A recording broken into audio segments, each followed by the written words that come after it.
हरि ओं सर्वेभ्यः स्वागतम्। अद्य वयम् अनुसन्धानविधयः विषये पठामः।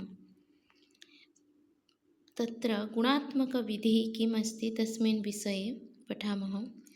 गुणात्मक अनुसन्धानं नाम सा प्रक्रिया यस्यां मुक्तसम्प्रेषणेन शाब्दिकदत्तांशानां सङ्ग्रहणं क्रियते। गुणात्मक अनुसन्धानं नाम क्वालिटेटिव् रिसर्च्। अत्र किं भवति? गुणात्मक अनुसंधानं नाम सा प्रक्रिया, वही प्रक्रिया है यस्या मुक्ता संप्रेषणेन हम खुलकर कम्युनिकेशन करके शाब्दिक दत्तांशानां संग्रहणं क्रियते। मीन्स शब्द रूप से हम दत्तांश का ग्रहण करके हम लिखते हैं।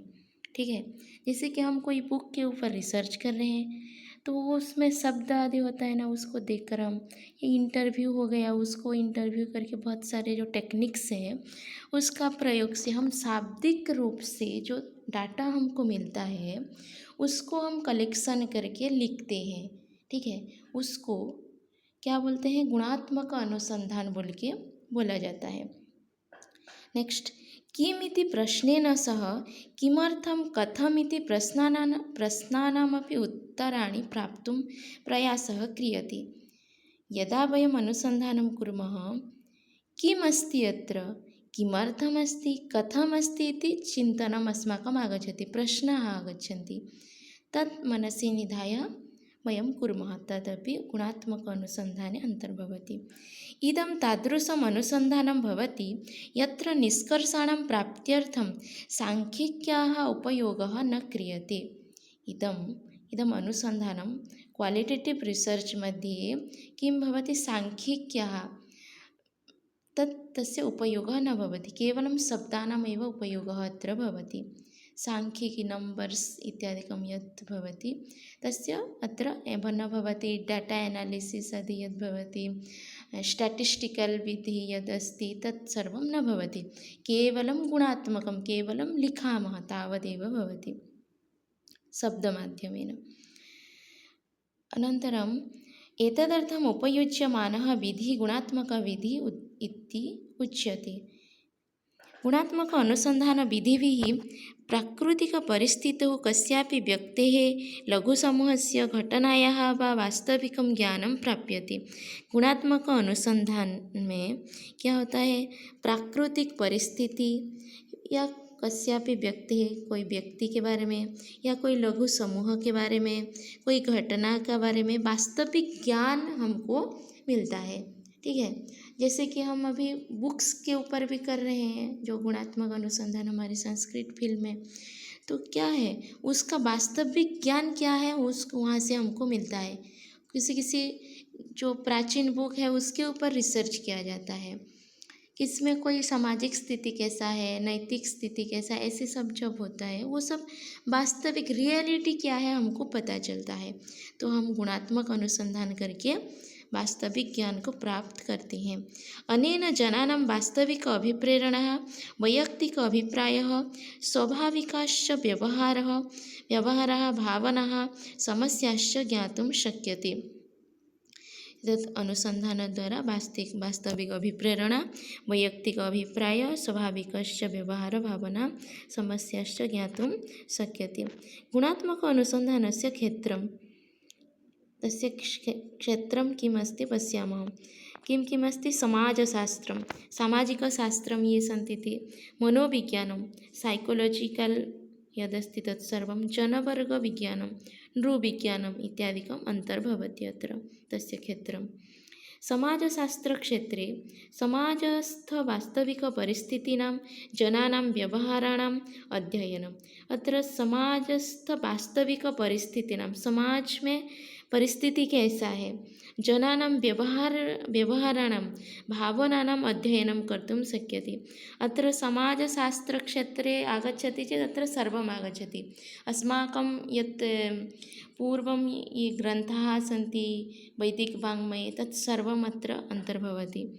तस्मिन् समये सामाजिकपरिस्थितिः कथम् आसीत्, इदानीं कथमस्ति, तत् कर्तुं शक्यते। जनानां व्यवहारः कथं भवेत् तत् कर्तुं शक्यते। भावनानाम् अध्ययनमपि कर्तुं शक्यते। एतद् भवति क्षेत्रं। मनोविज्ञानक्षेत्रे कस्यापि संस्थायाः व्यक्तेः वा स्वभावव्यवहारयोः गहनम् अध्ययनं। मनोविज्ञानं सैकोलजिकल् मध्ये कथमस्ति तत् संस्थाविषये अपि कर्तुं शक्यते। स्वभावव्यवहारयोः गहनमध्ययनं। कस्यापि व्यक्तेः स्वभावः, कस्यापि व्यक्तेः व्यवहारः कथमस्ति तस्य डीप् नालेज् यद् भवति, डेप्त् ज्ञानं तत् करणीयं भवति मनोविज्ञानक्षेत्रम्। अत्र भवन्तः इतोपि बहु किमपि लिखितुं शक्नुवन्ति। जनवर्गविज्ञानं सांस्कृतिकमानविज्ञानस्य कल्चरल् एन्थ्रोपोलजि अध्ययनं च कर्तुं शक्यते। इतोपि बहूनि क्षेत्राणि सन्ति।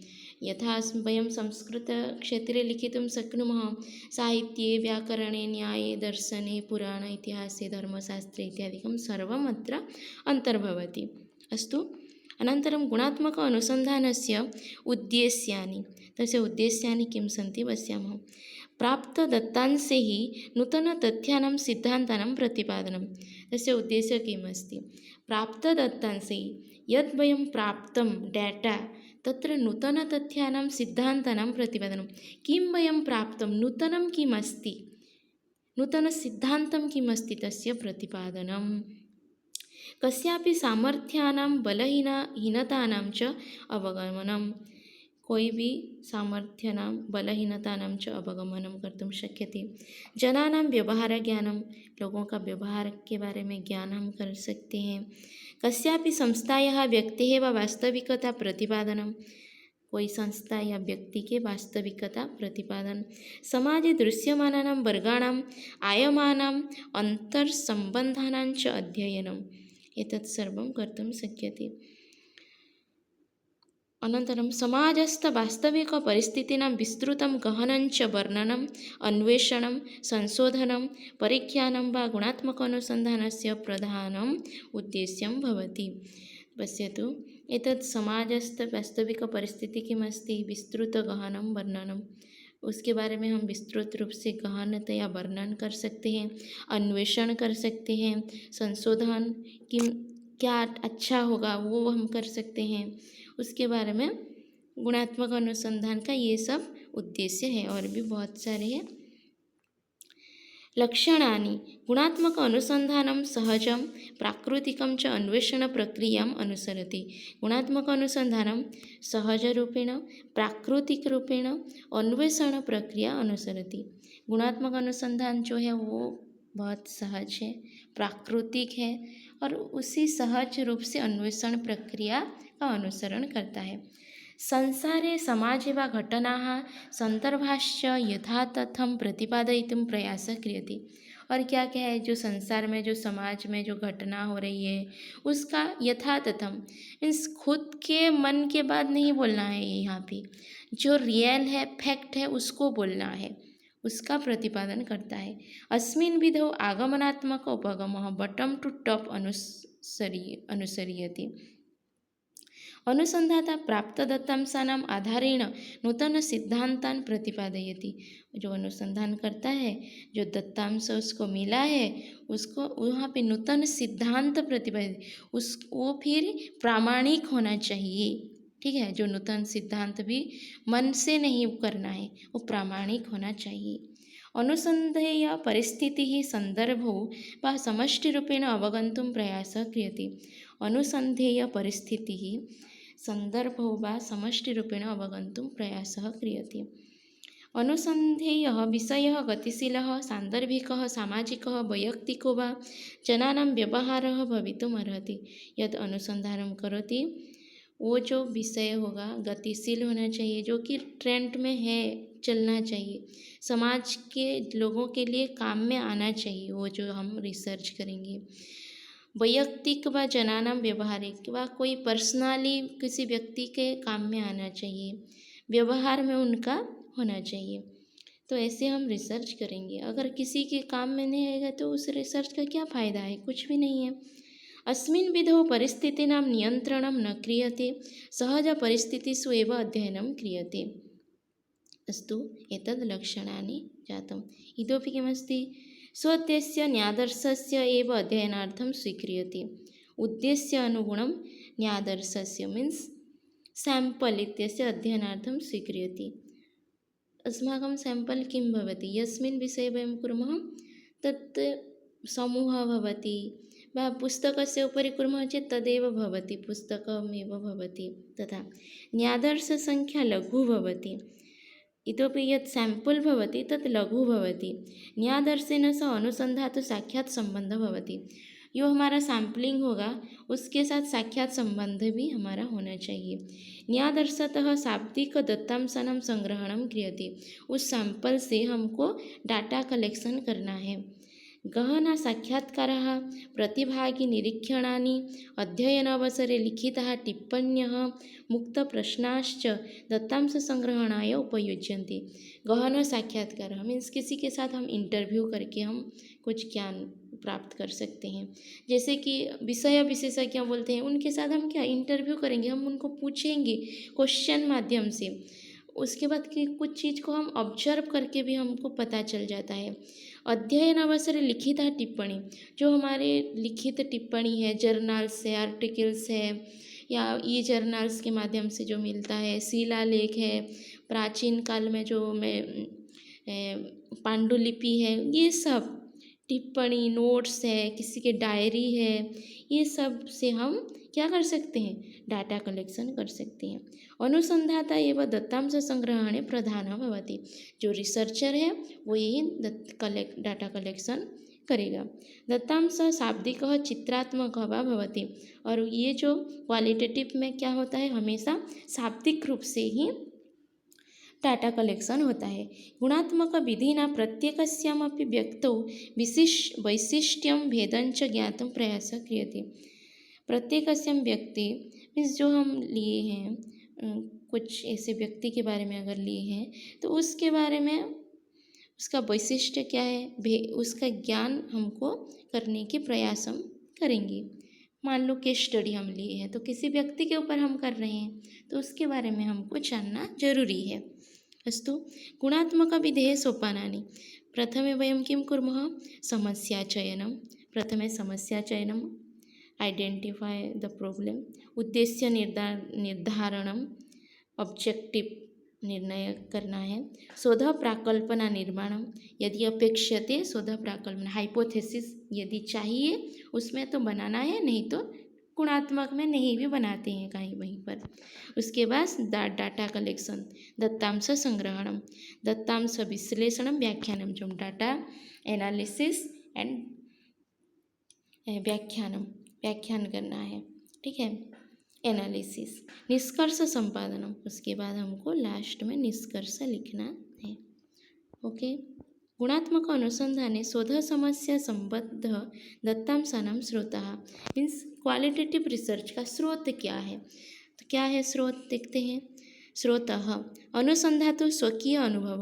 प्रथमे तो स्रोत भवति अनुसंधातु, जो रिसर्चर है उसका अनुभव क्या है, वो क्यों उस टॉपिक को चूज किया है, उसके पास क्या ज्ञान है, वो कौन से अनुभव क्या है कि मैं इसको लूँगी तो मुझे ये रिसर्च करूँगा तो समाज के लिए मैं ये कुछ आउटपुट दे सकता हूँ। उसकी इच्छा है ना, क्यों है, उसका अनुभव क्या है, क्यों वो लिया है वो टॉपिक, उसके बारे में उसका ज्ञान होना चाहिए। वो पहला स्रोत हो गया। इतरेषाम् अनुभवः, और बाकी लोगों का अनुभव है। तेषां भाषणानि लेखनानि व्यवहारः, तैः निर्मितवस्तूनि प्राविधिकक्रियाः चित्रलेखनानि वा इति। और बाकी लोगों का, जैसे कि सब्जेक्ट एक्सपर्ट होते हैं उनके बारे में, उनसे हम कुछ जानते हैं, वो सब होता है। भूत भविष्यत् वर्तमान काल संबंधा दत्तांशः, अतीत घटना समाज आविष्कारः सांप्रतिक परिस्थिति संबद्धा अंतर्वेक्षणानि बाह्य निरीक्षणेन वा प्राप्तः।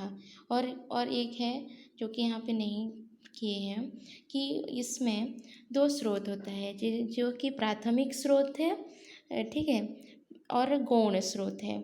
जो कि प्राथमिक जो है, जैसे कि मान लो आप लोग रामायण के बारे में रिसर्च कर रहे हैं तो वाल्मीकि जी जो लिखे हैं वही रामायण हो जाएगा आपका प्राथमिक स्रोत। या कहीं शिलालेख आदि कहीं पे पुरातन काल में है वो हो जाएगा, मैन्युस्क्रिप्ट आदि हो जाएगा। और जो सेकेंडरी सोर्स है, गौण सोर्स है, वो स्रोत है, उसको क्या होगा, टीका आदि होगा, या उसका रामायण का अनुवादित ग्रंथ होगा, आर्टिकल्स होगा, जर्नल्स होगा, ये सब आ जाएगा। थेसिस होगा किसी का, डिजर्टेशन होगा, ये सारा सब आ जाएगा गौण स्रोत में। ठीक है। गुणात्मक अनुसंधान विधय, गुणात्मक अनुसंधान की कुछ विधि है जो कि ऐतिहासिक विधि, हिस्टोरिकल मेथड, नृवंश विज्ञानम, जनवर्ग विज्ञानम, एथनोग्राफी, प्रदत्त आधारित सिद्धांत, ग्राउंडेड थ्योरी, दृश्य घटना विज्ञानम, फेनोमेनोलॉजी, व्यक्तिवृत्ताध्ययनम, केस स्टडी, ये सब उसका गुणात्मक अनुसंधान का विधि है। गुणात्मक अनुसंधान का लाभ है क्या है, देखते हैं।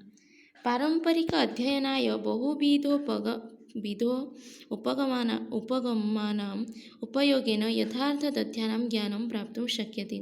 हम क्या कर सकते हैं, जो रियल फैक्ट है उसके बारे में हमको ज्ञान हो सकता है।